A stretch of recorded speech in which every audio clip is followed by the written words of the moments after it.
Min ven, skyld er stor, du ved. Ja, jeg ved sgu ikke, hvad det er. Men det bliver stort. Min ven, er du klar? Jo. Stor nummer. Nej! Hopla! Hey! Det var lille Fuser. Ja. Nå? Hvad sker der for dig?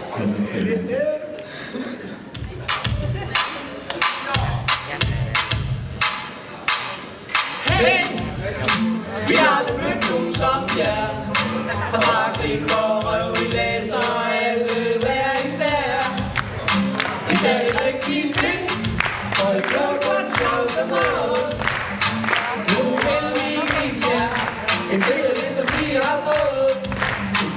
Vi har været rundt i det by, som vi kommer fra. Vi er plads nu i nat, ja vi er så klare. Byholdet er sat og laver kun lidt gas. Vi er Karl og Tom stiller alle op. Og Peter Carlsen og Børge er også i spot. Så går den her finger op. Den er en tommeltot. Du er ikke være mere klar i dag, derfor vi ikke tage nej med jer. Så ved du hvorfor du bliver gasset lige nu. Kom nu, kom op og stå, syng nu med, og de kor eller bølgen går. Det synes vi er de skulle, vi bliver bedste nu.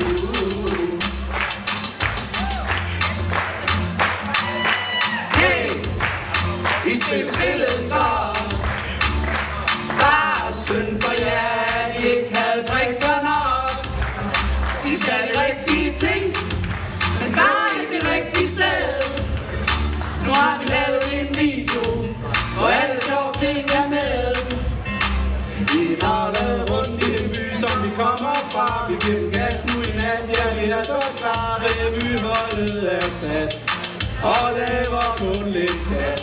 Vi er Karl og Tom stiller alle op. Og Peter Carlsen og Børge er også i spot. Så er den her finger op.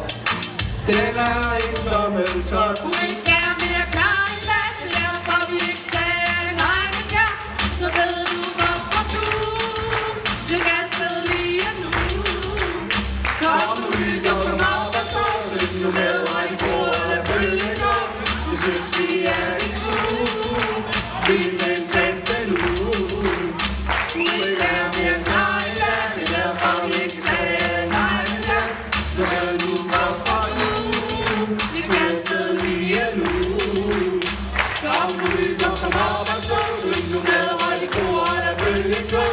Det synes vi er i skue. Vi er den bedste nu.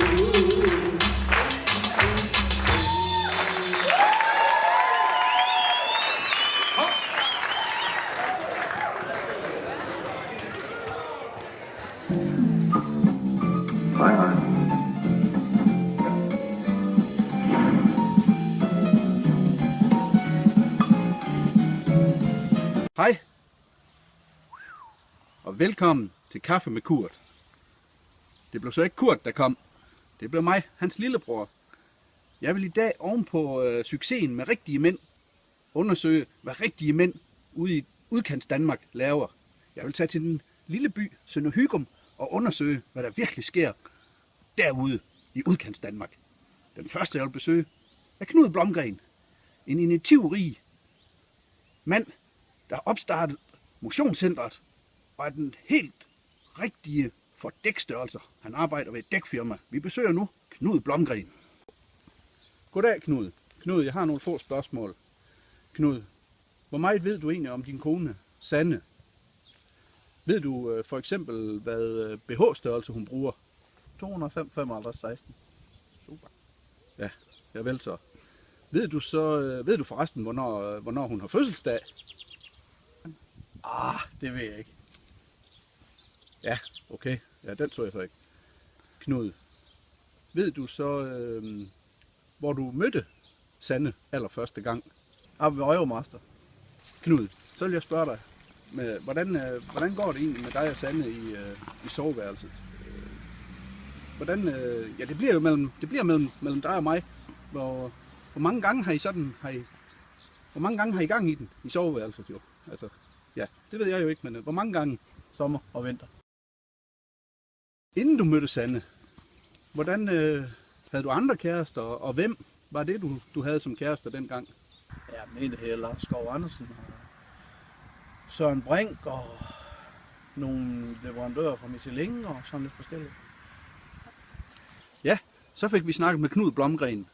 Nu vil jeg tage videre til en af byens små mekanikere, Jens Jørgen Lemming. Lad os se, hvad han siger til at være en rigtig mand i sin hygge.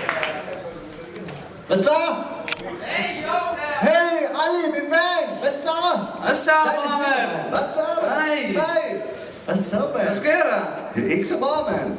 Hvor fanden er det ham, Jimmy her bor, hva'? Jimmy. Ja, du ved ikke, Jimmy. Ja, Jimmy, ham med Bimmer. Ja, ham er lille bimmer. Ja, det er oppe på Boulevarden. Nå, Arriba-vej. Ja, jeg ser sygt, ja. Hvad så, mand? Altså... Tror du, han er turist ikke om, hva'? Nej. Nå. Han har store bodybuilder. Hvor de vilde? Ja, Palle. Han? Kan de kalde ham Is? Is? Hvorfor fanden er det? Is? Hvorfor Fordi er det Is giver fisk. Nå! Så er det sgu derfor, vi aldrig får nummer. Vi er for meget hårdt. Ja, det er klart, man. Det er klart. Skin er fint, mand. Hey, prøv at se der, mand. Hvad fanden er det? Prøv at se det gamle lort, der kommer kørende der, mand. Hvad fanden er det? Kæft, man, de har rygmærken på. Man ikke se en skid. Stå stille som en mus.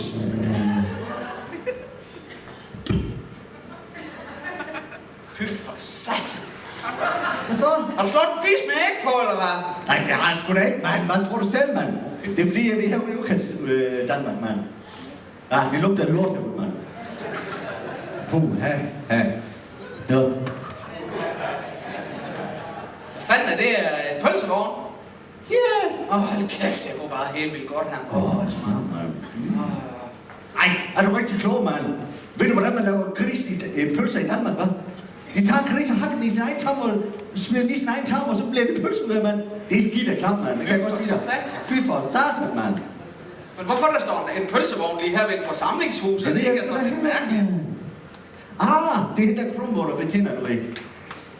Ja, hun har fødselsdag. Ja, og så kunne du ikke selv lave mad, så spiser hun mad på sådan en gang pølser, mand. Hvad sker der for hende? Hvad?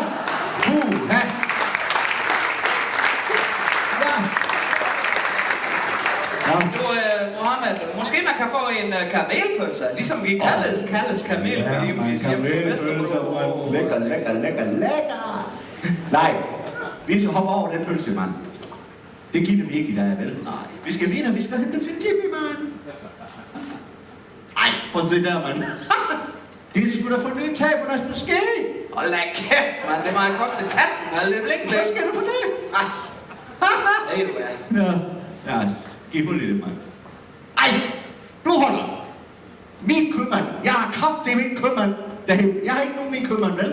Hold nu kæft, din perk. Er du dum på din ansigt, eller hvad? Den hedder sgu da min købmand. Nå! Det sgu da ikke din købmand. Den hedder min købmand. Nå, for satan, mand. Nå! Ja, hvad fanden skal det så for de der åbningstider, mand? Der er sgu da ikke nær en indhold, der er vågen på dit tidspunkt der, mand, hva'? Vi arbejder altså om natten, mand. Ja. Hvad sker der? Typisk. Ja. Hvad fanden er det? Nej. Stift servicevogn. Hvad fanden kan man servicere med en stift? Jeg har bare en lille stift. Ja, det er vildt. Ja, det skal du holde lidt på. Ja, det sker der for en lille. Nå, vi skal videre. Ja. Nå, der har vi MC Syd. Yeah! Og vi går ind og kigger på dem. Ja, hey, de har da lukket nu, mand. Ja, køber det. Nå ja, for fanden, det er jo vest om natten, du ved. Der kæft, der er mange scooter derinde. Hvorfor fanden kunne den der... Bling. Ja, hvorfor fanden kunne den der bande så rundt på det gamle lort? Der står så mange fine ting derinde, Det mand. er dum i deres ansigt. I Hvad deres... sker der for dem, mand? Kom, vi går ind og kigger på den bil. Ja, vi går ind og åbner. Ja. Vi ses så. Goddag, Jens Jørgen Lemming. Jeg har et par spørgsmål, jeg gerne vil stille dig, for at høre, hvad din mening er om rigtige mænd i Sønder Hygum. Jens Jørgen for eksempel. Hvis du fik lov at tage 3 ting med på en øde ø, hvad kunne du tænke, det skulle være sådan? Jørgen Dahl. Nå, okay. Jamen Jens Jørgen, jeg sagde jo, du måtte tage 3 ting med. Jørgen Dahl. Men Jørgen, der må jo være andre ting, du kan nævne, som kan give dig glæde i livet. Hvad for eksempel kunne det være? Det er den her køb.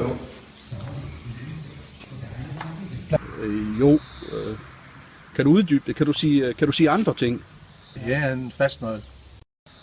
Nå. Jamen Jens Jørgen, jeg ved i hvert fald, der er andre ting her i livet, du beundrer. Hvad så noget som kvinder? Kunne det være noget? En kvinde måske, du beundrer? Er der nogle specielle kvinder i Hygum, du sætter høj pris på? Det er min svigermor.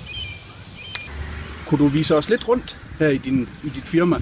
Kunne vi se frokostrummet for eksempel? Så skal vi ned, hvad jo?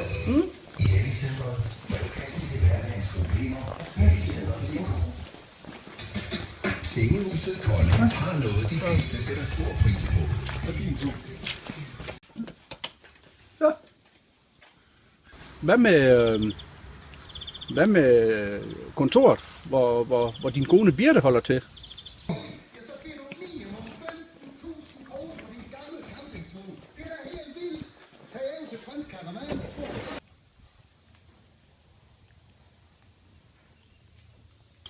Hvordan er jeres badeforhold, toiletforhold, er de okay?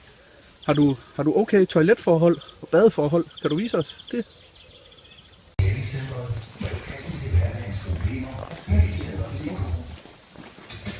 Sengehuset Kolding.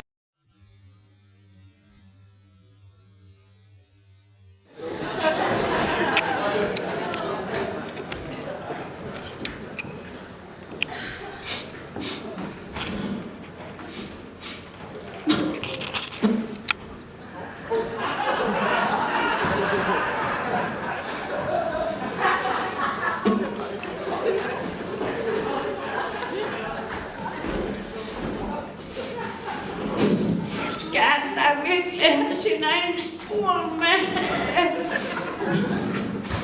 Nej.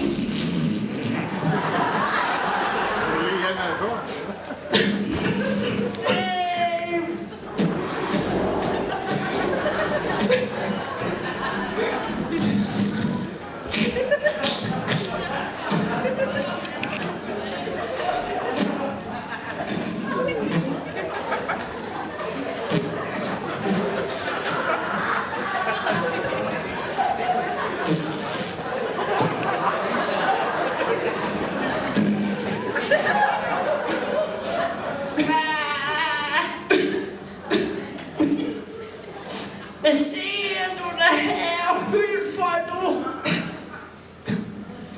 Ja, det er fordi, at jeg er en anden millionær. Og har en kæmpe stor hus. Og så har jeg en ung kone, som kommer tilfreds med hjemmeste havn.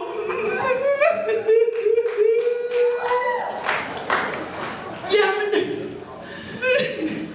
det er da alt, verden kunne tænke sig, du. Ja.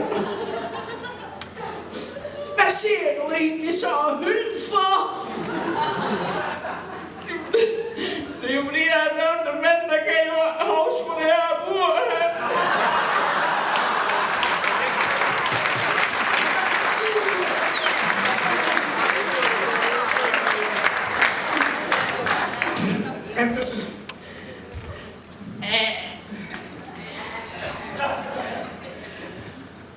Ved du egentlig, til hvorfor det kun er 12% kvinde i himmel? Nej, hvorfor da? Jo, fordi til hvis det var flere, ja, så var det jo en helvede sted at være.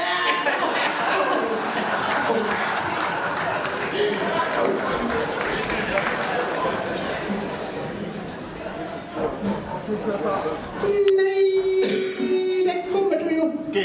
Sæt dig. Yes.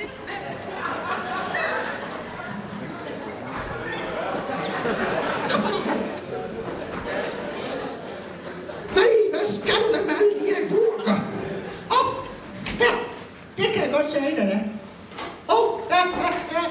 De er jo meget bedre, men så kan de holde sig hårdt hele uge.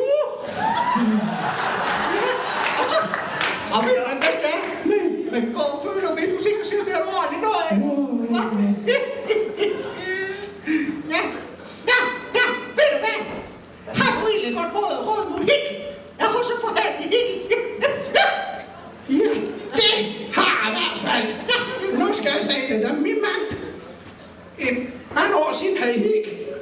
Der var en god ven, der så til mig. Så tag bare alt af, så du ikke står i en trævl hele vejen. Nej, så går du ind til ham. Ja, virker det da? Nej, det virker ikke rigtigt. Nej, hvor han ikke var åben. Nej, så se du tøj i. Ja.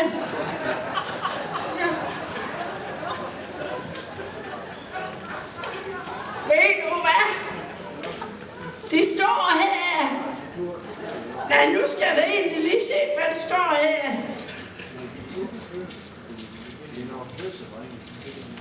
Det står her. Til den bruges flere penge og Viagra og silikonebryster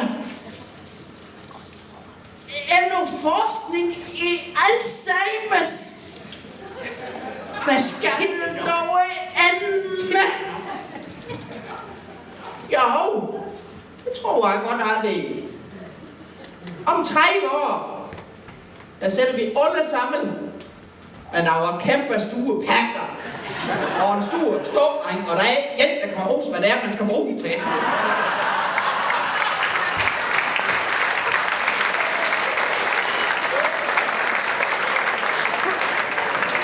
Men ved du hvad? Der er ingen problem hjemme med os. Nej, se du da. Nej. Jeg kan stadig klare kuren 2 gange. Nej. Nå. Ja. Og for en gang er så bedst. Jamen, det er helt klart den om en vinter. Ja, fordi så sveder det af sådan der.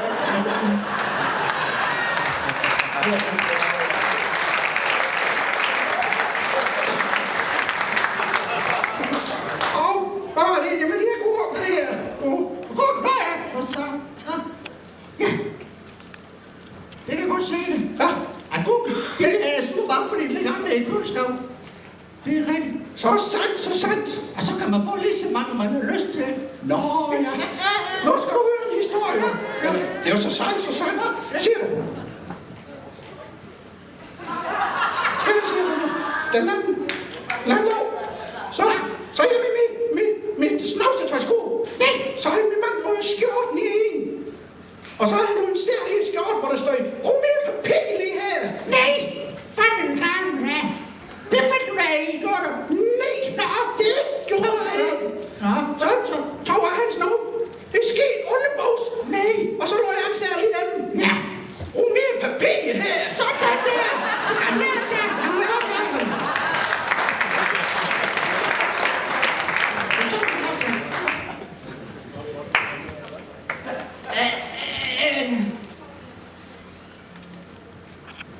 Ved du egentlig, hvad til hypnose er for noget? Ja, det er nok med, at du får kontrol over en anden mindeskrig. Ja, har du fået det, så kan du få den til at gøre lige sådan, som den gerne vil have. Nå, det er sådan en slags ægteskab, eller hvad?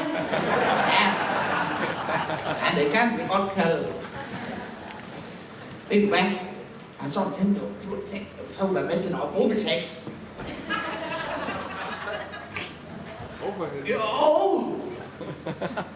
Det kunne jeg da rigtig godt tænke mig dog.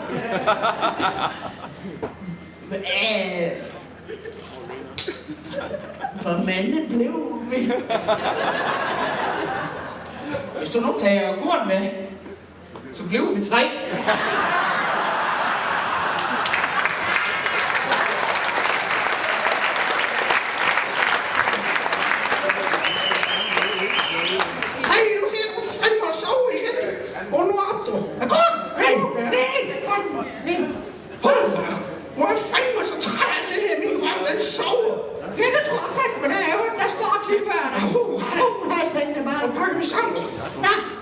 Skal vi lige gå forbi hjemme med mig? Ja.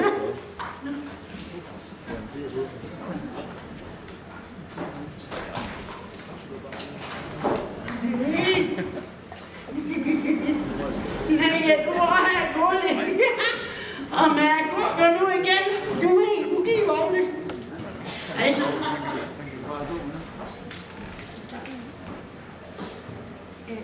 Hvad fanden er det for nogle mænd? Vi kommer der spille op til dansdom. Nej.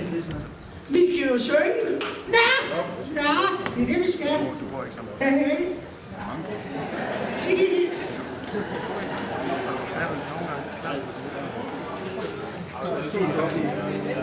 Sådan lige fucker aften, du lige...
Ja, jeg er nu taget videre om for at besøge Claus Nielsen, en rigtig mekaniker i Sønder Hygum, der arbejder som automekaniker, også kaldet Speg.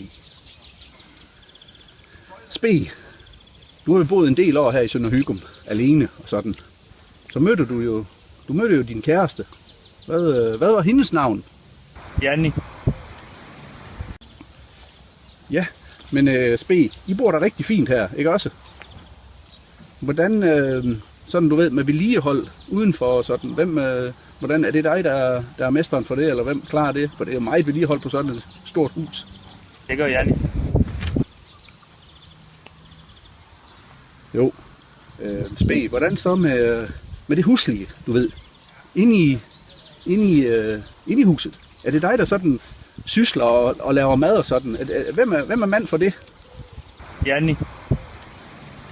Speg, når du nu er mekaniker, og du ved, så klarer du vel det hele selv. Skifter du olie selv på din bil, eller hvem gør det?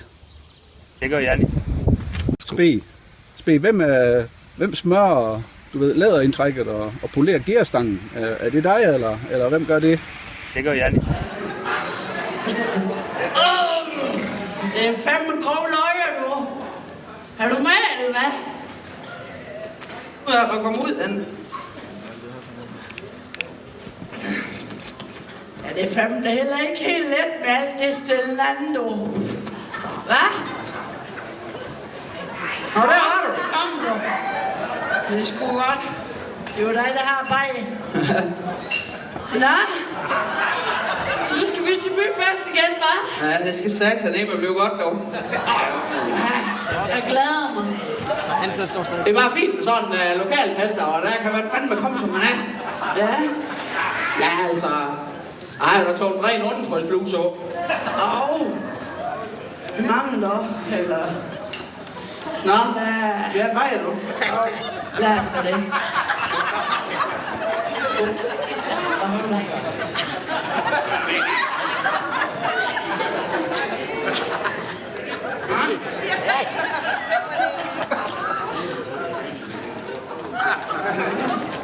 Ja, men du, så gør vi da bare sådan, du. Ja, det er lige det, vi gør, du. Ja? Hvad? Jamen, vi skal da skåle, du. Det skal vi. Skål. Skål. Skål. Det er sgu da han, den her, du. Det var det her fandme knap nok, du.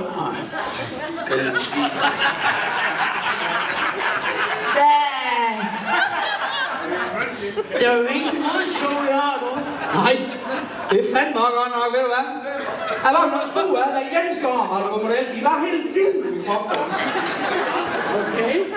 Ja. Jo. Men ved du hvad? Henrik.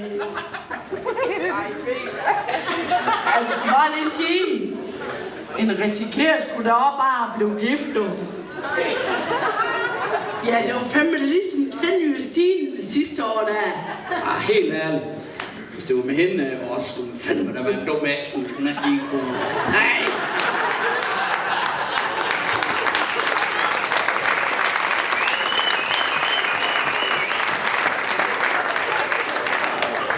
Jeg holder fandme over at gift det noget, den tager af, for ikke at blive, du. De går ellers godt op i emotionssandet, de to. Jo.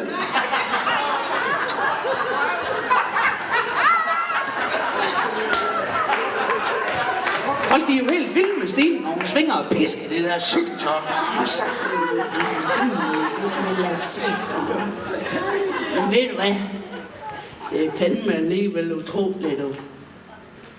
De har 300 meter ham. Og hver eneste gang, så tager de i bilen over.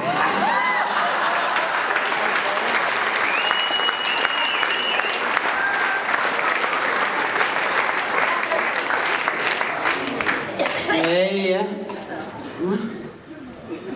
Hvad, du skal med over det der tur til Christian med klub 2000? Jo. Ja, hun er da fandme dernede, du.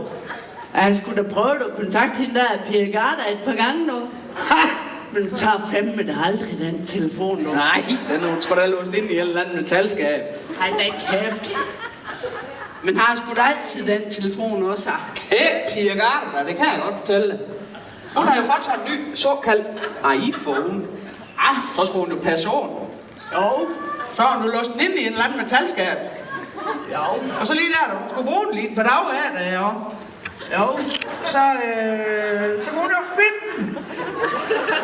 Nej.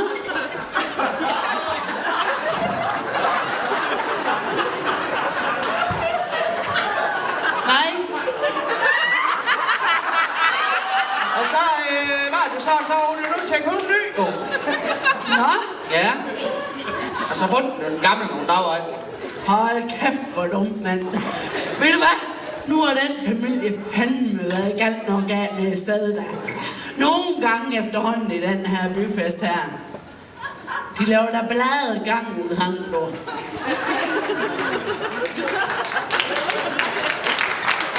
Ja. Hvad laver du egentlig? Ja, det var det her 2000, vi kom fra jo. Nå, jo.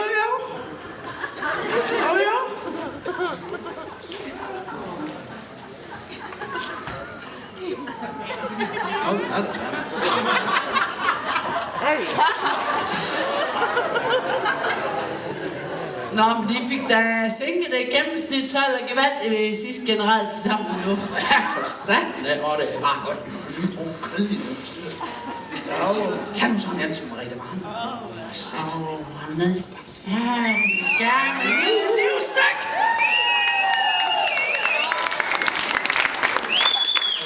Så kunne hun nok lige... Wait. Hvad har du for en ny sko? Jo, det har jeg. Ja. Ja. Det er da købt over internet, du. Nej, satan. Jo. Det er da gennem hende, der er Tanja Kjær.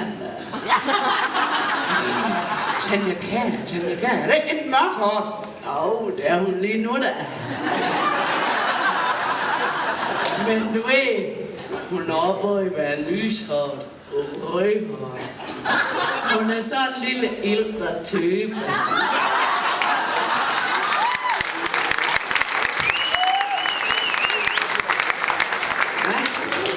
Ja. Hun laver jo sådan i, du ved, ja, sådan set vægdygtig, ja, i alt. Hun laver sådan i gennemsnit 8-10 opslag ind over Facebook hver dag. Ja. Ja, ind og så hende der Gitte Clausen her, og tager jo helt over hånden for den. Altså, man kan jo fandme købe alt om ved Tanja jo. Ja. Han nævner jo i flæng møbler og brugt kæledyr og tøj og bil og kælersbasser og jeg ved ikke hvad. Ja, det er fandme noget skammel, der nu er. Ja, det er. Ved du hvad? Jeg havde fandme ikke følt mig forsikret ved at være mand derom nu. Han blev sgu da solgt en dag. Ja.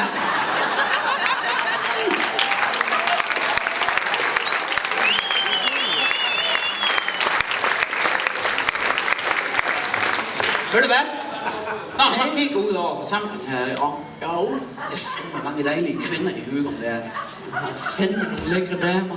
Jo, tag nu så nogen som Børge Jensen Støtter der, Heidi og Linda og det er fandme det med nogle gode stænger, de render rundt på. Ja.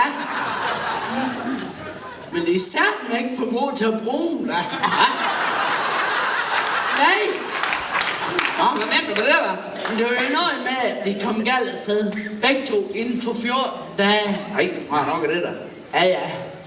Heidi, det er noget med, at hun er vist bare fummelfingret. Ja, hun skvært vist. Hvad hedder det? Fummeltårt? Jo, det gjorde det da. For det gav da en fuldstændig blåsort fod, du. Nej. Jo. Ja, så var det jo Linda jo. Det var noget med, at hun skulle lege. Og så skulle hun da lige lege. At hun lige kunne krive.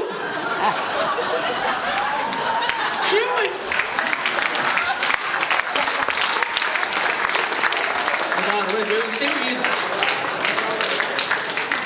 Hun skulle lige lege, hun kunne gribe en trup med fødder, du. Nej. Ja, det gav over 3 brækket tær, du. Nej. Og tager den gammeldags vej.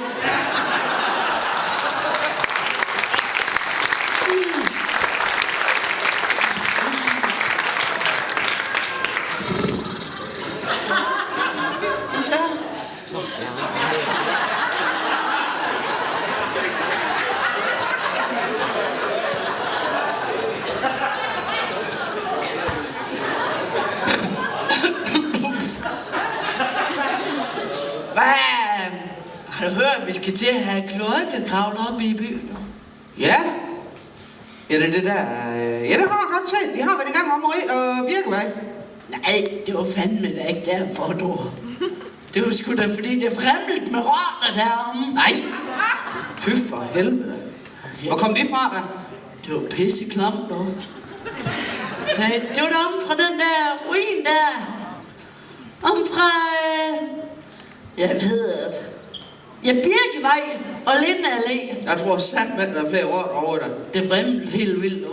Jamen så du, hvordan Bruno, han var i gang med at røge dem ud i dag. Jo, Ja, det hjalp sgu ikke en skid, du. Nej. Det var da så slemt til Kenneth og Majbrit. De måtte evakueres. Nej, se du De flyttede i ferieby i en måned. Nej. Ude i Rio. Det var hårdt om ved mig, der kendte dig. Ja, det var det der. Fordi, ved du hvad?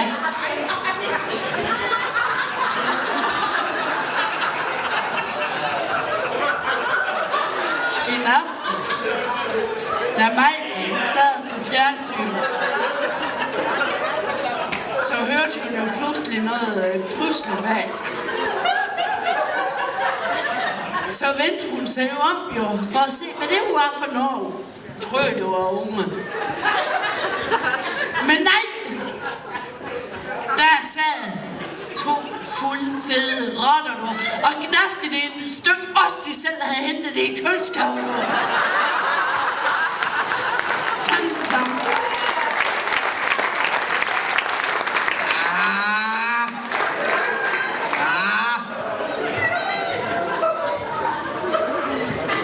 Er det nu pas? Det er rigtig nok, da. Ved du hvad? Det var sgu da en hel rotte reddet om. Det er faktisk rigtig klam. Men nu er et styr over det. Det var godt. De har det hele gravet ud. Og nye væg og nye gulv. Så mig kunne have en fin dagpleje nu. Nej. Og nu er det bare i orden. Det var godt. Det er bare i orden.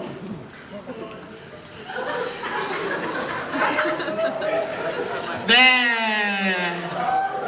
er det for sige noget, eller? Hvordan var det nu lige? Var du med til Terkens fødselsdag?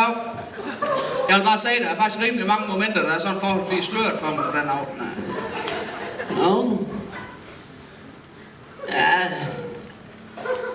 Ja, jo. Kan du ikke huske, hvad der? Mad til 50 års fødselsdag. Abefest vil jeg bare lige sige. Det skal fandme længe efter det. Ja, men det er jo heller ingen sag at blive 50, hvis der bare kommer sådan en pige der over 19-20 år, uden tøj over, og gav ham hundens nogle år, trak ham hele vejen rundt i forsamlingen, så skal bare sætte til den her. Ja, det er fandme god nok, da. Ja. Hun var sgu alligevel. Ja. Jamen, det var hun bare. Det kan jeg godt sige.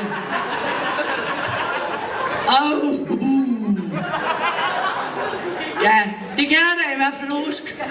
Ja, nu er det bare lige det ved, at hun var jo en hjernestribe, den navn. Nej, det andet, det var fandme der bare de her lokale dilettanter, du.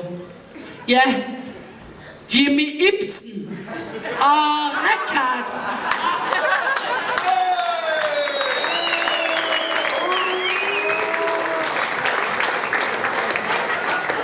Ja, de skulle jo absolut igen have vist deres ædre til resten af gæsterne. Ved du hvad?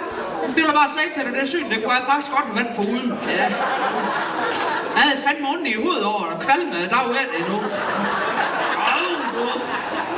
Au. Din bukse, de stumper fandme dig i en gal ende, du.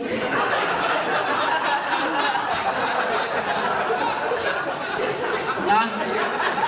Men der vil bare lige sige dig, at der var måske andre grunde til, at du havde det dårligt. Skål. Skål. Hvis fandme er noget gang i det her bøfast. Skål! Skål!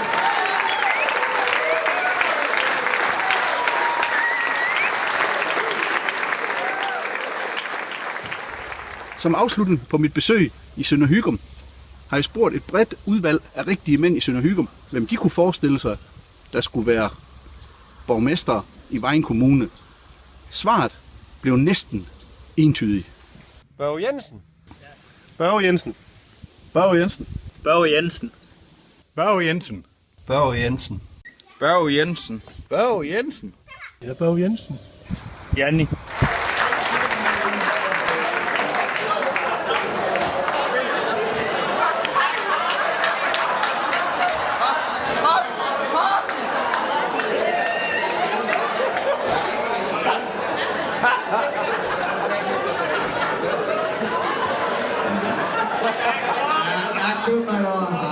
Godt at arbejde hvor jeg sover. Ja. Kommer nogle kunder i dag, måske? Hej du. Vi kommer lige ned på bold. Hvor var det godt. Så nu er vi mand som sædvanligt, du. Sådan. De var skide usikre.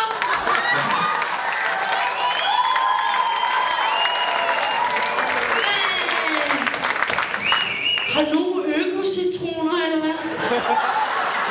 Ej, det er ikke. Jeg har lavet sådan. Ved du hvad? Jeg har dem igen i morgen. Jeg bestiller dem sammen. Det kan jeg lige. Ja, ikke? Hvad med tomater og agurker, så? Agurker, det var sådan en kamp, så jeg kom lige bestille det hele pis. Nå, Så, dem har jeg det igen i er så morgen. ærgerligt, du. Men jeg nøjes bare med tomaterne, så. Super. Bare i orden. Hvad har du hørt, at Richard han igen har fået røvfuld? Eller, han har i hvert fald vist sin røv. Ja. Om til Palles børns fødselsdag. Jamen, prøv lige at høre her. Fanden da. Men så blev det lige godt for Møgfejst Andersen, hva'? Hvordan er det rundt med? Ordentlig snuse. Det Ja. Og det var sgu da også bare helt på sin plads, ikke? Ja. Nu har vi fandme set den røv, ikke?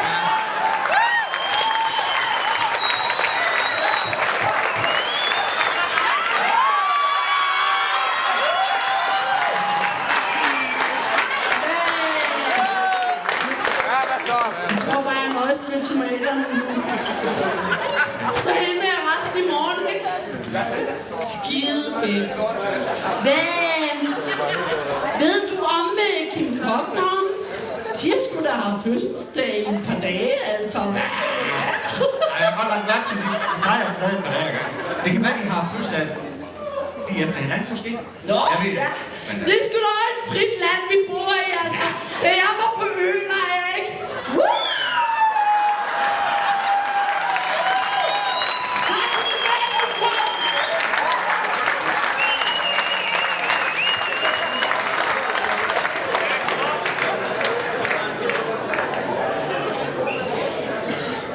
sikke et stykke. Ja. Hold da.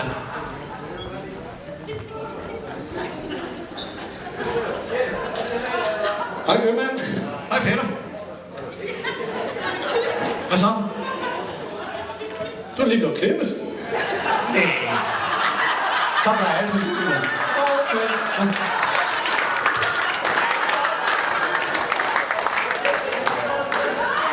Hej Peter. Hvad så? Hvad siger du i dag? Hej. Hej Tom. Hej. Har du lige kortere? Det tror jeg ikke, da. Du er i hvert fald fået gang. Nå, det kan være, det var min bror Kim, du ved. Ja, det var det. Har du nogle varer i overskud, for jeg skal holde den her brus i gang selv nærmest jo. Ja. Jamen, jeg kommer jo lige... Jeg har lige små 300 flasker kakao. Jeg kommer til at bestille for mig hjem. Dem tager jeg sgu da. Jeg har familie rundt i landet, dem tager jeg. Bare kom. Super. Ved du, så er det leverer på 5 år. Det er godt. Super. Ja. Så... Har du andet? Ja. Jeg køber alt. Har du andet? Jeg kommer nu lige til, du ved. Dem mad. Jeg kommer lige til at bestille 100 for mig hjem. Fint. Jeg har jo toilet. Ja.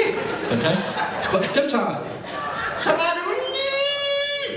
De her 20 ekstra mad fra i går, ja. Fint, jeg har læst avisen, når jeg mangler op til. Super. Det tager jeg. Ved du hvad?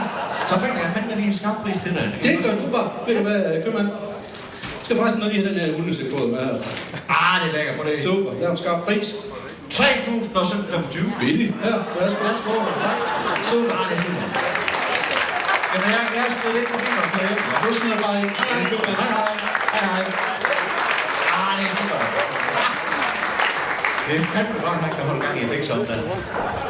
Så får han ikke underskud, når han køber alt det, der kommer til, hvis det er forkert.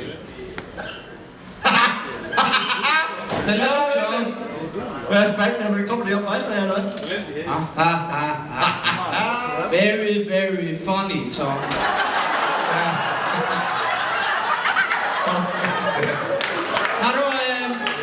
Har du hørt, at der kom en wolf til Tyrker?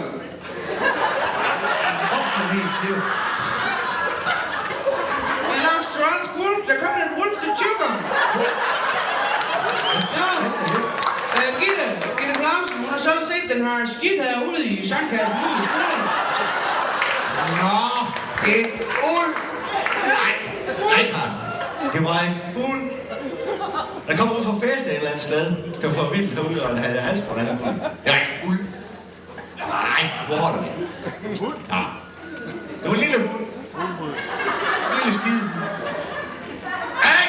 Hold! Jeg giver ikke hans kommune herinde. Du kan bare... Jeg skal bare have den her moon, citronmoon. Ah, okay. Ja, det er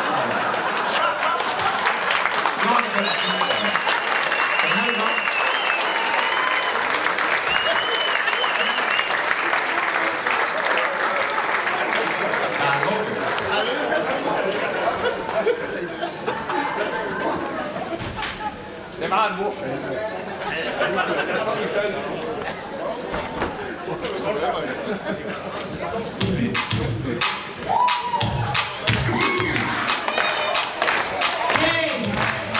Vi er en bygdom som jer, har lagt ind for, hvad vi læser alle hver især. Vi sagde de rigtige ting, og I gjorde det på den travleste måde. Nu vil vi vise jer, vide det som vi har fået. Vi har været rundt i den by, som vi kommer fra. Vi er plads nu i nat, ja vi er så klar. Det er byerne er sat, og laver lidt plads. Vi er Karl og Tom, spiller alle op. Og vi er Karlsson og Børge og Sisbro. Så den her finger op. Den er i tomme top. Men vær mere klar i dag, ja, for vi ikke sagde nej nu, ja. Så ved du, hvorfor du er så hjemme nu. Og nu lytter havre så, så du ved, hvor det går, og der følger med. Og synes vi er det skud. Vi er det bedste ud. Hey, I spiller spillet godt. Der er synd for jer, I ikke havde brikker nok. I sagde de rigtige ting, men var ikke det rigtige sted. Men har vi lavet en video, hvor alle sjovt vil være med. I har været rundt i den by, som I kommer fra. Vi giver den næsten i nat, ja vi er så klar.